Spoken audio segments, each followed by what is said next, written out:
In today's video, I'm going to teach you how to record your computer screen with Clipchamp. Open your preferred web browser and head over to clipchamp.com. If you land on the homepage, you can browse around, but to start recording, go ahead and sign in.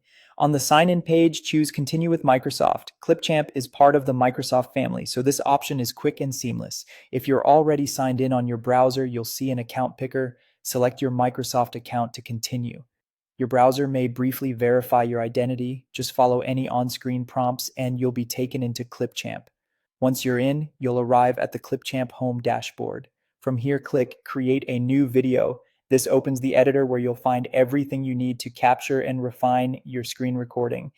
In the editor, look for Record and Create. This menu houses all the capture tools. Select Screen to record only what's on your display, which keeps things simple and focused for tutorials and walkthroughs.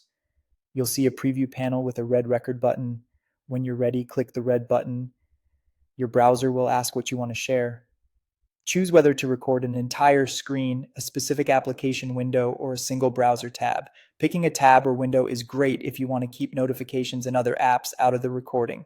After you've made your selection, click Share. You'll get a brief countdown and then recording begins. As you record, move your cursor deliberately and speak clearly. If you're narrating, consider pausing briefly between actions so viewers can follow along.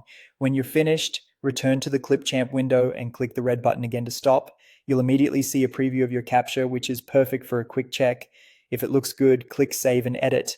This adds your recording directly to the timeline in the editor so you can polish it up. At this stage, you can edit the screen recording just like any other video. Trim off dead air at the start or end, split the clip to remove mistakes, adjust volume and add text callouts or overlays to highlight key steps. If you need to tighten pacing, make small trims rather than big cuts so the tutorial remains smooth and easy to follow. When you're happy, your project is ready for final touches and sharing. And that's the full process. You've signed in, recorded your screen, saved it, and started editing, all inside your browser with Clipchamp.